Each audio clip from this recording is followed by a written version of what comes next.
কল্পনা করুন, আপনি পৃথিবীর এমন একটি জায়গায় দাঁড়িয়ে আছেন যেখানে দুপুরের সূর্য এতটাই তীব্র যে কয়েক মিনিট খালি পায়ে হাঁটলেই পায়ের তলা পুড়ে যাওয়ার মতো অবস্থা হবে। চারপাশে উত্তপ্ত বালি, গরম বাতাস আর চোখ ধাঁধানো রোদ। থার্মোমিটারের পারদ 48 ডিগ্রি সেলসিয়াস ছুঁয়ে ফেলেছে। কিন্তু সেই একই জায়গায় কয়েক ঘন্টা পর রাত নেমে আসতেই চিত্রটা পুরোপুরি বদলে যায়। এবার আপনাকে গরম থেকে নয়, বরং তীব্র ঠান্ডা থেকে বাঁচার জন্য মোটা জ্যাকেট খুঁজতে হয়। অনেক সময় তাপমাত্রা নেমে যায় হিমাঙ্কের নিচেও। এখন প্রশ্ন হলো, কয়েক ঘন্টার ব্যবধানে এত বিশাল পরিবর্তন কিভাবে সম্ভব? সূর্য ডুবে যাওয়ার পর কি পৃথিবী হঠাৎ করেই তার সব তাপ হারিয়ে ফেলে, নাকি এর পেছনে কাজ করছে এমন একটি বৈজ্ঞানিক নিয়ম যা আমরা প্রতিদিন দেখলেও খুব কম মানুষই বুঝতে পারি? আজকের ভিডিওতে আমরা সেই রহস্যর পর্দা সরাবো, আর শেষে আপনি বুঝতে পারবেন কেন মরুভূমির রাত পৃথিবীর সবচেয়ে বিস্ময়কর প্রাকৃতিক ঘটনাগুলোর একটি। এই প্রশ্নের উত্তর জানতে হলে প্রথমে আমাদের একটি খুব প্রচলিত ভুল ধারণা ভাঙতে হবে।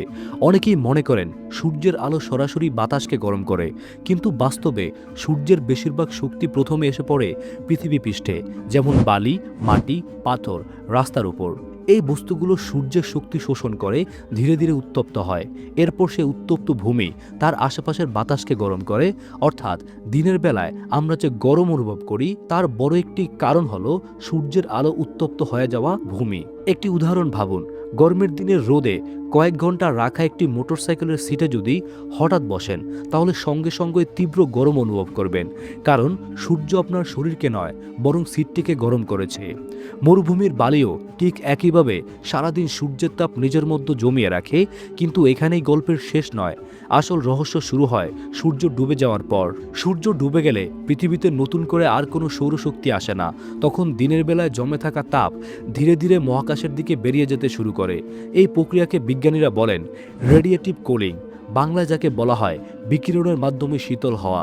পৃথিবীর মাটি, বালি ও পাথর ইনফ্রারেড বিকিরণের মাধ্যমে তাদের জমে থাকা তাপ মহাকাশে ছেড়ে দেয়। এই প্রক্রিয়া প্রতিদিন পৃথিবীর প্রতিটি স্থানেই ঘটে, তবে সব জায়গায় এর গতি একরকম নয়। একটি উদাহরণ দিয়ে বিষয়টি বোঝা যাক। ধরুন শীতের রাতে আপনি একটি মোটা কম্বল গায়ে দিয়ে ঘুমাচ্ছেন। কম্বলটি আপনার শরীরের তাপ সহজেই বাইরে যেতে দেয় না, তাই আপনি উষ্ণ থাকেন। কিন্তু যদি সেই কম্বল সরিয়ে ফেলা হয়, তাহলে শরীরের তাপ দ্রুত বাইরে বেরিয়ে যাবে এবং খুব অল্প সময়ের মধ্যেই ঠান্ডা অনুভব করবেন। পৃথিবীর ক্ষেত্রেও ঠিক একই ঘটনা ঘটে, তবে এখানে কম্বলের কাজ করে পৃথিবীর বায়ুমণ্ডল, মেঘ আর বাতাসে থাকা জলীয় বাষ্প। এখন প্রশ্ন হলো, যদি পৃথিবীর বায়ুমণ্ডল একটি কম্বলের মতো তাপ ধরে রাখতে সাহায্য করে, তাহলে মরুভূমিতে সেই কম্বল কাজ করে না কেন? এর উত্তর লুকিয়ে আছে মরুভূমির বাতাসের মধ্যেই। পৃথিবীর সব জায়গায় বাতাস একরকম নয়। কোথাও বাতাসে জলীয় বাষ্পের পরিমাণ বেশি, আবার কোথাও কম। আর এই জলীয় বাষ্পের একটি গুরুত্বপূর্ণ কাজ হলো পৃথিবী থেকে বেরিয়ে যাওয়া তাপের একটি অংশ আটকে রাখা। অর্থাৎ এটি প্রাকৃতিকভাবে পৃথিবীকে দ্রুত ঠান্ডা হয়ে যেতে বাধা দেয়। কিন্তু মরুভূমির বাতাস অত্যন্ত শুষ্ক, সেখানে আর্দ্রতা খুব কম থাকে, আর বেশিরভাগ রাতেই আকাশ থাকে একেবারেই পরিষ্কার। ফলে পৃথিবী থেকে বেরিয়ে যাওয়া তাপকে আটকে রাখার মতো জলীয় বাষ্প বা মেঘ প্রায় থাকে না। তাই সূর্য ডোবার পরে জমে থাকা তাপ খুব সহজেই মহাকাশে বেরিয়ে যায়, আর কয়েক ঘন্টার মধ্যেই মাটি ও আকাশের বাতাস দ্রুত ঠান্ডা হয়ে পড়ে। একটি সহজ উদাহরণ কল্পনা করুন, শীতের রাতে যদি আকাশে মেঘ থাকে, তাহলে সাধারণত ঠান্ডা অনুভব কম হয়। কিন্তু এই শীতের রাতেই যদি আকাশ একেবারে পরিষ্কার থাকে, তাহলে ঠান্ডা অনেক বেশি লাগে, কারণ মেঘ পৃথিবীর তাপ আটকে রাখে। পরিষ্কার আকাশে সেই তাপ সরাসরি মহাকাশে চলে যায়। মরুভূমির প্রায় প্রতিটি রাতই অনেকটা এমন পরিষ্কার আকাশের মতো। তবে শুধু শুষ্ক বাতাসই নয়, আরেকটি গুরুত্বপূর্ণ কারণ হলো মরুভূমির বালি। বিজ্ঞানের ভাষায় প্রতিটি বস্তুর একটি তাপ ধারণ ক্ষমতা বা হিট ক্যাপাসিটি থাকে। সহজভাবে বললে, কোনো বস্তু কত সহজে গরম হবে এবং তা কত দ্রুত ঠান্ডা হবে সেটি অনেকটাই তার ওপর নির্ভর করে। বালির তাপ ধারণ ক্ষমতা তুলনামূলকভাবে কম, তাই এটি খুব অল্প সময়েই সূর্যের তাপ শোষণ করে প্রচণ্ড গরম হয়ে যায়। আবার সূর্য ডুবে গেলে সেই তাপ খুব দ্রুতই হারিয়ে ফেলে। এটি বোঝার জন্য সমুদ্রের কথা ভাবুন। গরমের দিনে সমুদ্রের পানি দুপুরেও খুব বেশি গরম হয় না, কারণ পানি ধীরে ধীরে তাপ শোষণ করে।